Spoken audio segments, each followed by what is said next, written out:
The first thing he noticed was disgrace, changed into cord and attached to an aged timber barrier. Her limbs were extended upward, her legs pushed separate, and the cord cut deep enough to cause her entire form to shake under the warm season sunlight. Her breathing emerged weak and interrupted, like she was scared even oxygen might harm her. He approached from behind her, from the incorrect direction at the incorrect moment. Near, too near, and for a moment too extended. Nothing about it appeared correct, did not appear like assistance. She could not hide herself, she could not escape. She could only tremble and gaze at the heavens like it was the only item remaining that had not contacted her yet. She was youthful, too youthful to be abandoned like this in the exposed area, too youthful to appear like she had already ceased trusting anyone honorable was arriving. Jack Thompson pulled his horse firmly and leaped off before the creature had completely halted. He did not yell, did not inquire. Out here, when you observed something like that, you acted first and considered later. He approached behind the barrier, near enough to detect dirt, perspiration, and terror, near enough to sense how severely she was trembling. He bent down behind her spine, cautious not to allow her mass fall, one limb moving in to support her stable so the cords would not rip her connections apart. That was when she sensed him. The force altered. Her form rose just enough for the cord to relax a bit, and the broad edge of his cap touched against her by mistake, moved ahead as he bent in to access the tie. Her speech emerged in a fractured murmur, keen with alarm. "Your skull! Do not!" It was not strong, it was not distinct, but it was sufficient to sound incorrect. Incorrect enough, but if anyone had been observing, it would have appeared like something awful was about to occur behind that barrier. Jack paused, not because of terror, but because he comprehended precisely what she believed he was performing. He drew his skull back immediately, raised his cap away, and held his palms where she could sense them stable and certain. He talked softly, gradually, the way you speak to a frightened horse or an injured young cow. "Calm now, I am releasing you." But terror does not heed to logic. Terror only recalls suffering. Her limbs shook stronger, the cord squeaking against aged timber, her breathing catching like she was preparing for something worse than the sunlight and the dirt and the humiliation of being bound like a creature. Jack swallowed and returned to labor, cautious now, slower, keeping his form positioned away even though it made the ties harder to access. If he stumbled, she would fall. If he hurried, she would cry out. Either way, this could become unpleasant quickly. He did not know her identity, did not know why she had been abandoned like this, did not know who had done it. All he knew was that nobody deserved to be bound to a barrier and overlooked. Out here, you learn something early. Cruelty is simple. It does not require skill. Kindness requires courage because it always risked being misinterpreted. A burst of warm Kansas breeze shook the panels. Somewhere off toward the path, a horse made a noise, and for just a pulse, Jack had the ill sensation that someone might be observing, seeing only what they desired to see. A mature man behind a young lady. Chords, quiet, a partially spoken request. "Your skullduggery, do not—" The first tie finally yielded a little under his digits. Before we proceed any further, let me state this clear and truthful. This tale has been collected from ancient records, repeated and formed with attention. Some particulars have been included to bring clearer teachings, deeper significance, and a stronger feeling of what existence felt like back then. All pictures used to show this tale are produced by AI to help convey the feeling and importance of the instant. If this type of tale is not for you, it is fine to depart, get some relaxation, and care for your well-being.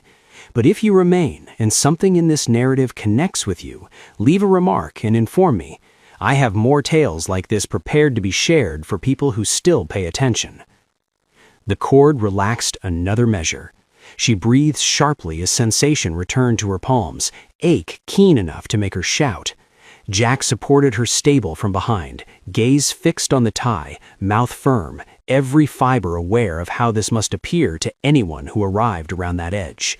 He could already imagine it, a murmur in a tavern, a look held too extended, a falsehood developing support. Out here, a man standing could dangle just as quickly as a form. Her arms drooped as one arm slipped loose. She fell back against him before she could prevent herself. Tired, lightheaded, hardly upright, Jack grasped her without considering. And somewhere past the barrier, past the warmth blur and the humming insects, a single decision was being created. Not by him, not by her, but by the community that had not even reached yet.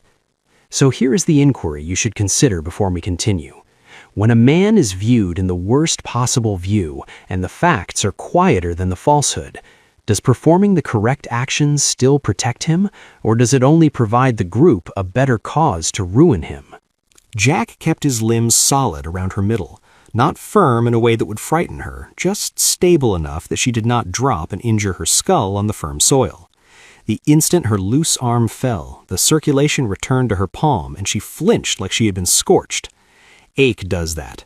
It makes a person unkind without desiring to be. She attempted to withdraw from him, then almost fell when her limbs weakened. Jack adjusted his feet in the dirt and accepted more of her mass from behind. He disliked how it appeared. He disliked how it felt. A young lady bound like farm animals and an older man supporting her from the rear of a barrier. If the evil one desired a picture to destroy a man, this was it. He did not speak much. Men who speak too much in an instant like this usually speak the incorrect thing. He just labored the tie on her other arm slower now, keeping his cap back and his skull away so she would not alarm again. Her breathing stabilized in small parts. Not peaceful, but less frantic. Her gaze kept moving toward the area, toward the silent path, toward the edge of the structure like she anticipated somebody to arrive charging out any moment. Jack followed her glance. The metalworker's shop rested nearby, entrance closed, a heavy block shadow inside, instruments hanging in the gloom. The location smelled like ancient fuel and metal, even with the fire pit cold. That odor was known to Jack because every farm relied on a metalworker sooner or later. Animal shoes, fasteners, links, joints. A good metalworker could keep a property active. A bad one could end it. He got the second arm loose. She drooped again, and this time she released a small noise that was not terror. It was comfort trying to emerge, but not knowing how. Jack guided her down so her shoes contacted the soil, then kept his palm at her joint while she checked her limbs. That was when he noticed the signs. Not the cord injuries. Those were severe enough. He noticed older injuries at the border of her coverings, faint but actual. He noticed a small scratch on her face that appeared like a palm had pushed her into timber. He had observed men perform that kind of labor before, then grin in public like holy people. She swallowed and attempted to stand upright like dignity could support her when her form could not. Her mouth trembled as she gazed at him. Then she gazed away quickly, ashamed. Jack cleared his voice. Keeping his speech gentle, he inquired one simple item. "Are you injured severely?" She agreed, then disagreed, then agreed again. It was not a response, it was a tempest. He did not urge her. Instead, he did what an older man does when he is trying to assist without making it worse. He moved his palms away from her form, took one step backward and turned his arms a little so she did not feel trapped. Then he indicated at the shop with his face. "Where is your spouse?" That inquiry altered her expression. Terror returned strongly. Not the terror of cord, the terror of what occurs after the cord. She murmured that he was absent, out on a task, not distant, not extended, and that he would return. She did not state his identity yet, like identifying him might call him. Jack glanced at the path again. Warm season warmth made the distance waver like the ground itself was intoxicated. He paid attention. No vehicle sound, no animal step close, just insects and breeze in that terrible silence that arrives before difficulty. He provided her liquid from his container, holding it out at full reach so she could accept it without feeling contacted. She paused, then consumed like she had not had a drink in hours. A little flowed down her face, and she removed it fast. Ashamed of requiring anything, Jack did not humiliate her. He had observed strong men weep over a damaged horse. He had observed women continue upright with a broken bone. The requirement was not fragility, it was existence. While she consumed, Jack observed the cord ends. The ties were not careless, they were firm, intentional, the kind a man used when he did not want something escaping free. That was not envy in a burst, that was dominance. And then Jack noticed something else that made his belly tighten. There was a short length of cord with a clean slice, not worn, sliced with a tool. That meant whoever bound her had time and instruments and endurance. A noise came from the distant side of the barrier line, a quick scrape of shoes and dry plants. Jack turned his skull, and he captured just the end of it, a child or a thin young man escaping away behind the edge of the structure. Jack's first urge was to shout out. His second urge was smarter. If somebody was observing, then somebody was already constructing a tale. He gazed back at her. She was observing the same edge, and her gaze widened like she knew precisely who it was. A messenger, a speaker, the kind of person who could take an instant and exchange it for a free beverage and community. Jack felt the soil shift under his shoes, not from a ground shake, but from the burden of what was arriving. If that boy arrived in Dodge City first, Jack could be ended before he ever spoke a complete statement. He made a choice that was not courageous, just essential. He was not going to guide her into community himself, not like this. That would appear like a capture to a group that did not inquire. He required a location that would make sense, a location where a lady could be viewed as a sufferer, not a reward. He inquired her identity. She informed him, Emily Johnson, 2 terms, gentle as dirt. He informed her, his Jack Thompson, and he stated it clear so she would recall it if she had to repeat it. Then he indicated toward the path that led into Dodge City, and he informed her they were going to Dr. Miller, not the tavern, not the law building yet, the physician first. She paused, gazing past him like she was measuring whether the physician was safer than her own residence. That delay informed Jack everything. Jack provided her his jacket, and she accepted it after a moment, covering it around herself like it was the first goodness she had been permitted in a long time. He assisted her walk, but he kept his palms cautious, staying to her side now, not behind her, not giving the world another image to distort. They made it a few steps before Emily spoke again, speech small. "He will say it was you." Jack did not respond immediately, but he just agreed once like he already knew. Because men like her spouse did not just bind cords, they bound tales. And in Dodge City, tales could construct a hanging structure faster than builders. They arrived at his horse, and Jack gazed back at the empty metalworker shop, the cold fire pit, the hanging instruments. He had arrived for simple labor, metal and fasteners, and a small request for his farm. Now he was departing with a hurt girl, a bad sensation, in the assurance that the whole community was about to hear the ugliest version of him. Then from down the path, faint but actual, came the noise of animal steps and metal ringing like a tool striking something firm. Jack tightened his mouth because it sounded like the metalworker was returning home. Jack did not wait to see who was approaching. He did not have to. That noise of metal hitting metal was etched into his memory from a lifetime around farm labor. It was a metalworker noise, and it was approaching closer. He assisted Emily onto his horse first, slow and cautious, letting her rest on the seat support while he stabilized her. She moved rigid, like every step ached more than she wanted to admit. He climbed up after her, keeping distance, keeping his palms where anyone could see them if someone arrived around the curve. They traveled toward Dodge City at a controlled speed, not quick enough to appear like they were escaping, not slow enough to invite difficulty. The path glowed under the sunlight, and dirt stuck to everything. Jack felt gazes on his back even when there were not any. That was how it always began. A sensation first, then a speech, then a group. They arrived at Dr. Miller's location without event, but the silence did not continue. Silence never does. The physician took Emily inside without inquiries, which informed Jack something immediately. This was not the first time a lady had come through that entrance, injured and scared. Jack waited outside, cap in his palms, gazing at the soil like a schoolchild, listening to the muffled noises of liquid and cautious motion. When the physician returned out, his lips were set firm. He did not speak much. He did not have to. Jack thanked him and inquired what he owed. The physician disagreed and informed him to worry about remaining alive through the afternoon. That was the second alert. Jack stepped back out onto the road, and that was when he sensed it. The change. The way atmosphere alters when a tale has already arrived before. Men had collected near the tavern, not in a close cluster yet, but near enough to exchange glances. A few halted speaking when they noticed him. One expelled saliva in the soil. Jack walked anyway. He kept his speed even, shoes stable, arms relaxed. He had learned long ago that terror appears guilty to people who are already searching for a cause. As he passed the tying rail, a speech rose behind him, strong enough to travel. "That is him." Jack did not turn. Turning gives a man too much authority. Inside the tavern, the atmosphere was dense with perspiration and aged alcohol. The music instrument played something idle and incorrect. A couple of farm workers laughed too strong, then halted when Jack came through the entrance. He requested liquid, not alcohol. That mattered to him, even if it did not matter to anyone else. That was when Henry Black walked in. The metalworker filled the entrance like he possessed it. Large arms, strong palms, a face that knew how to appear worried in public. Henry did not gaze at Jack immediately.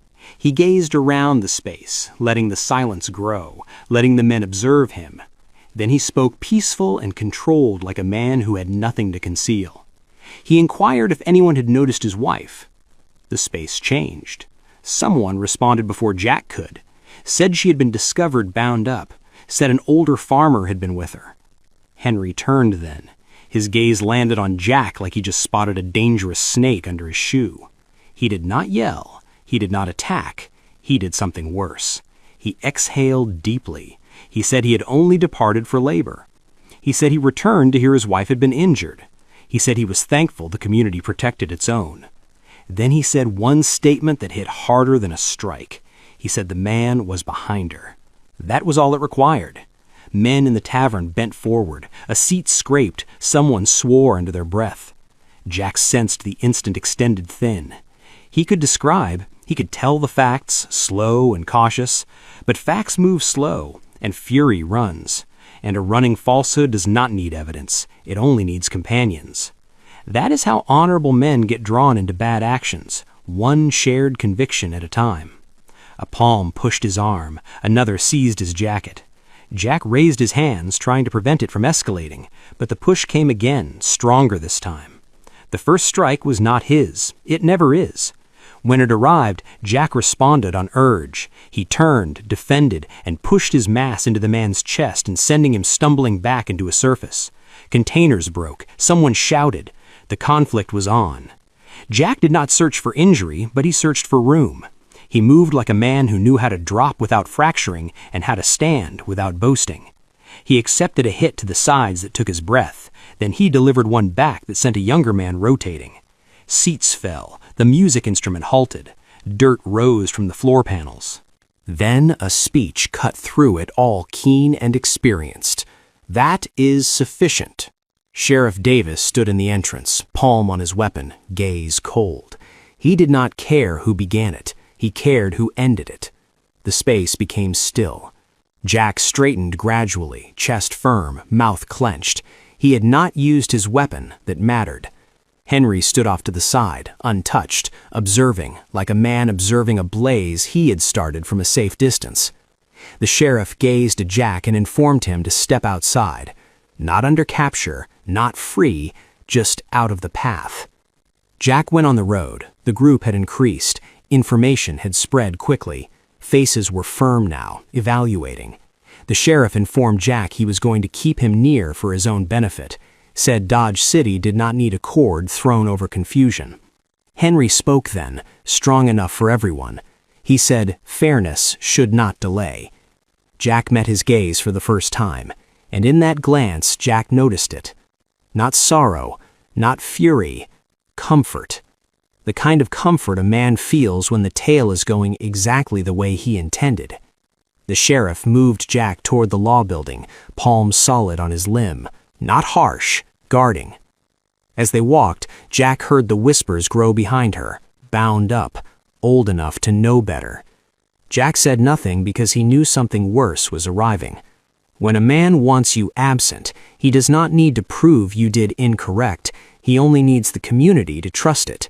And Henry Black had already decided how this was going to conclude. Jack spent the first hour in the Dodge City Law Building listening to the community breathe. It was not quiet breathing. It was the kind that came in short draws, like a group bending forward without knowing it yet. The enclosure smelled of metal, perspiration, and aged timber. The barriers were thick, marked by men who had waited behind them and learned how thin fortune really was. Jack sat on the seat with his joints on his knees, Cap resting beside him, and gazed at the floor like it might explain how a simple stop for metal had changed into this. Sheriff Davis had not secured him in strongly. That informed Jack something. The sheriff was not certain, not about fault, not about purity, just certain enough that the community was eager. Davis came back after a while and rested against the barriers. He spoke softly so the men outside would not hear. He informed Jack he did not trust in cord first and inquiries later. He also informed him that trust did not stop a group once it got moving. Jack agreed. He already knew. The sheriff inquired him one item, why he had been at the barrier. Jack informed him the facts, clear and stable, even without trying to improve it. He said he discovered a lady bound up and released her from behind because that was the only way to prevent her from falling. He said the cap was a mistake. He said he never contacted her the incorrect way. Davis listened, did not stop him, did not evaluate. When Jack completed, the sheriff exhaled deeply and rubbed his mouth. He said the issue was not the tale, it was the schedule. By then, Henry Black had already been through 2 taverns. Not yelling, not warning, just speaking. Speaking was worse, because a strike leaves injuries you can indicate. A rumor leaves injuries nobody can notice, and those are the ones that alter a life. While Jack sat behind barriers, Henry was out there letting the community construct the image for him. A good spouse, a hard-working metal worker, a wife discovered bound up, an older farmer behind her. Henry did not need to deceive much, he only needed to omit what mattered. Later that afternoon, Dr. Miller came by. He stood with his cap in his palms like a man at a burial and requested to see Jack alone. The sheriff paused, then departed. The physician did not grin. He informed Jack the girl was steady, painful, injured, disturbed. Then he informed Jack something else. The signs on her arms were not new only. Some were older, and that resolved something deep in Jack's stomach. It was not evidence, but it was facts. The physician said Emily Johnson had not wanted to speak much. Terror had a way of closing a person up. But she had said one item that mattered. She said her spouse bound ties like a man securing farm animals, not like a man losing his control. Jack rested back against the surface and closed his gaze.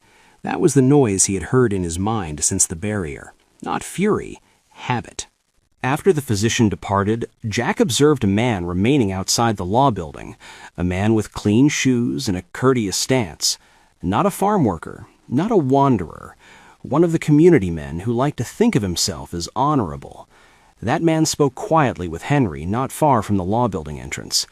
Jack could not hear the terms, but he noticed the agreements, noticed the way Henry's arms eased. That was when Jack comprehended something else. Henry was not alone.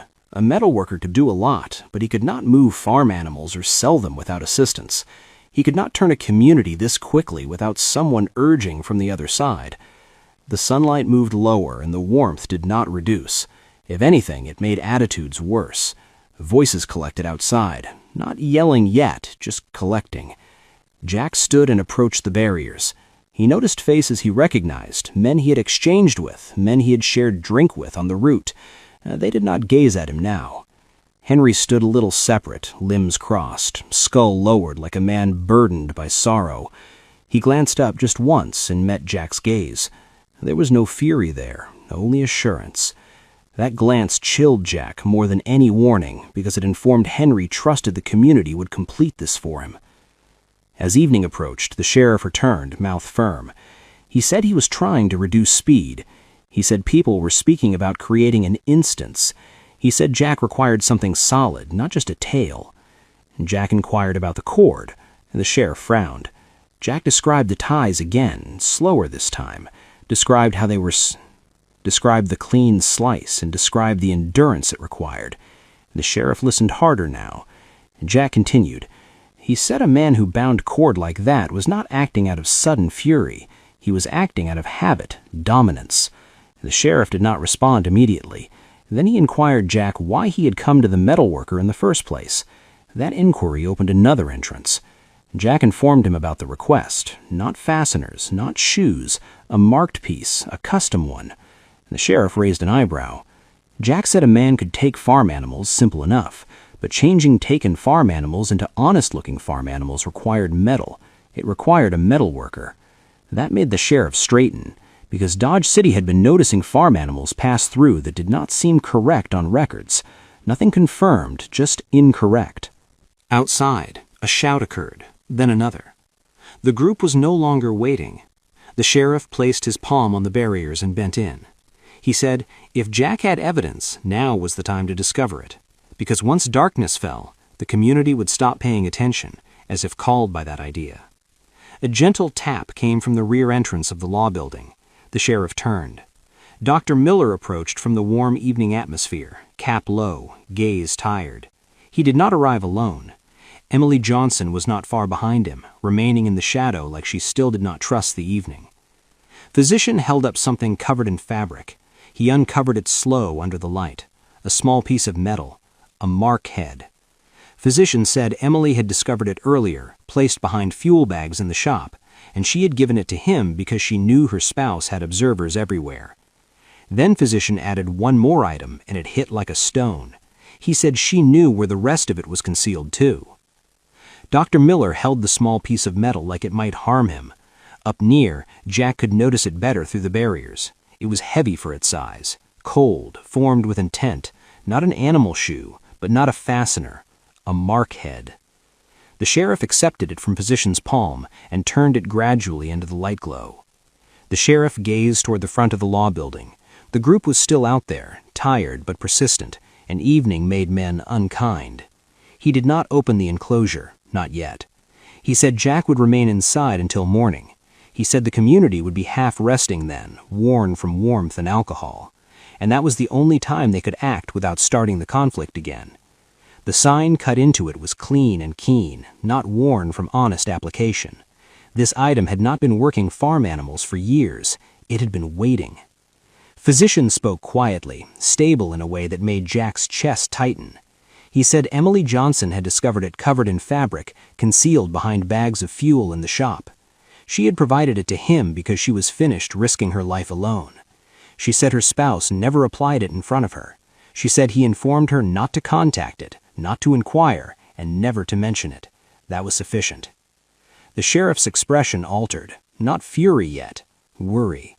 He said he had noticed that sign before, not on records, on skins that came through community fast and departed faster, farm animals that did not belong to the men selling them. The group outside the law building was louder now. Shoes scraped, voices rose over each other. Someone shouted that it was time. The sheriff made a choice that could get him removed from position or worse. He decided to delay, then act when the community was too tired to become a crowd. Before morning, when the heavens were still gray and the atmosphere finally cooled, the sheriff returned. He opened the enclosure. Jack approached out slow, not hurrying, letting the lawman set the speed. Physician went first. Emily Johnson remained near, and this time she did not require the jacket to conceal in, only the assurance that someone would finally pay attention. The sheriff informed him he was not free, not yet, but he was not finished either. They moved silent through the rear, not quick, not strong, taking side paths while Dodge City rested. The fire pit rested ahead, dark and still like a mouth that had already consumed too many secrets. Emily walked with them, jacket firm around her arms, mouth set. She did not gaze back. The metalworker shop appeared different at morning, harsher somehow. The fire pit was cold, but the odor of metal never departed. In the early glow, it felt less like a conflict was arriving and more like a fax was about to be uncovered.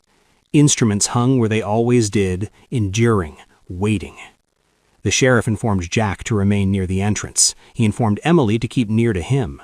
They did not require long behind the heavy block under loose panels. They discovered more. Another mark head, then another. Different signs, different farms, and a record book. Not tidy, not official, just figures and lines and identities scratched by a palm that knew what it was performing. Dates, sources, sales. And there were identities in there that did not belong in a metalworker shop. Henry, the farm child with a clean covering and a dirty smile. The one folks joked about but never opposed. That was why Henry had appeared so certain of himself. He was not just a metalworker, he was a connection in a chain. And chains do not frighten you because they are loud. They frighten you because they are silent, and they hold more than one man. The sheriff breathed out slow. He had arrived early to start the fire pit because a metal worker who wanted to appear innocent always made sure folks noticed him laboring. That was when Henry Black's speech filled the shop. He inquired what everyone was performing in his place of labor. Henry stood in the entrance with his coverings rolled up and his tool hanging loose in one palm. He appeared surprised, then irritated, then angry, but still peaceful. He said his wife should be at residence. He said the sheriff had no authority. He said Jack had no business breathing free atmosphere. A couple of early awakeners entered first, then a few more. Pulled by the sight of law at the metalworker shop, even half awake, people could detect difficulty. Henry approached forward, and the tool came up a little higher. Jack moved without considering. He did not charge Henry. He shifted sideways, placing the heavy block between them, keeping distance, keeping balance he had conflicted before. Not for dignity, for survival. Henry attacked. The tool struck against metal and sent a shock through the space. Bright bits jumped. Jack avoided, seized a length of link from the surface, and covered it once around his forearm, not to capture, to defend. Henry attacked again, frantic now, the piece breaking. Jack captured the handle with the link and pulled hard, twisting Henry off balance. The tool hit the floor. The conflict did not continue long. It never does when facts are heavy and deceptions are tired. Henry went down firm against the fire pit, breath removed from him, fury replaced by alarm. The sheriff approached in then, weapon ready, speech stable and strong enough for the group outside to hear. He said it was finished. Henry shouted that it was a trap, that his wife was deceiving, that Jack was the real taker. No one paid attention because the record book was open on the heavy block, because the mark heads were arranged where everyone could notice them, because a few men in the group recognized signs they had questioned but never opposed. The attitude shifted. Not comfort, not yet. Something warmer. The same fury that had wanted Jack's injury now turned. Men approached back from Henry. Faces hardened, trust shattered. The sheriff ordered Henry taken in links as they pulled him past the group. Henry twisted and gazed at Jack one last time. There was no fury left in his gaze, only surprise. The kind a man feels when he realizes the community he thought he possessed had just decided otherwise. Emily stood beside Jack, not contacting him, not needing to. She was no longer bound to a barrier, but she was still releasing herself from something firmer than cord. He was no longer blamed, but he could still feel the sign of it on his back, the way a mark stays painful long after the metal lifts. Sheriff Davis did his task. He secured the entrances, placed protectors, and assured an examination that would follow the law instead of the group. It was not perfect, it was not quick, but it was sufficient for now. Emily gazed toward the border of community where the glows thinned and the land opened up for the first time. She was not searching for a way to conceal, she was searching for a way ahead. Jack provided her a decision, not a scheme. He said she could remain where she was under the safeguard of the sheriff and the physician and construct something new on her own schedule, or she could come out to his location for a while, labor when she was prepared, relax when she was not, and decide later what she wanted her existence to appear like. He did not extend for her. He did not assure anything he could not maintain. That mattered more than terms. She chose the dawn, not the response. She said she would consider it, and that was sufficient. By the time the stars emerged, the community had settled into an uneasy rest. Facts had succeeded, but not clean. It never does. Jack departed early the next day, alone, dirt rising behind him. He did not gaze back at Dodge City immediately. He had learned that some locations only make sense once you have placed distance between you and them. Emily Johnson watched the sunlight climb from the porch of the physician's location, covered in a borrowed jacket, breathing like someone who had been holding her breath for years. Their tale did not conclude with a passionate embrace or a determined address. It concluded with something quieter and harder, honor. And if you have existed long enough, you know how rare that can be. I want to step out of the tale for an instant here, person to person. I have existed long enough to notice how quickly people evaluate and how slowly they apologize. I have also learned that performing the correct action does not always guard you, but not performing it will cost you something you never recover. This tale remained with me because it reminds me how thin the boundary is between being viewed as honorable and being ruined by a deception. There are a few teachings worth carrying out of Dodge City. The first is this: facts do not yell. It delays. If you are the kind of man who needs sound to feel correct, you will miss it every time. But if you remain stable, if you keep your palms clean, even when the world is not, facts has a way of appearing when it matters most. The second teaching is harder. Assisting someone can cost you. It can cost your standing, your security, and even your liberty for a while. But the cost of walking past an incorrect item is something you pay every day after, and the addition never halts. And maybe the most important teaching is about decision. Emily was not protected by Jack alone. She protected herself the instant she halted trusting the cord to find her. Jack did not rescue her future. He honored it. Ask yourself this: when you notice someone at their lowest, do you hurry to evaluate the image, or do you delay to learn the tale? When the group starts bending one way, do you bend with it, or do you place your feet and inquire why? And when performing the correct action puts you in a bad view, do you still perform it? Those are not ancient inquiries, they are daily ones. If this tale made you consider, if it reduced your speed even a little, take a moment and inform me by leaving approval. It helps this platform reach the people who still value tales with importance and significance. And if you want more tales like this about difficult decisions, quiet bravery, and lives formed by small instants, consider joining so you do not miss the next one. We exist in a loud world now. Everyone wants to be correct. Very few want to be fair. But every once in a while, a man makes a choice in the warmth and dirt that reminds us who we are supposed to be. And sometimes that is sufficient to alter the direction of a life. So I will leave you with this. If you were standing there at that barrier and the whole community was observing, would you still extend to release the cord?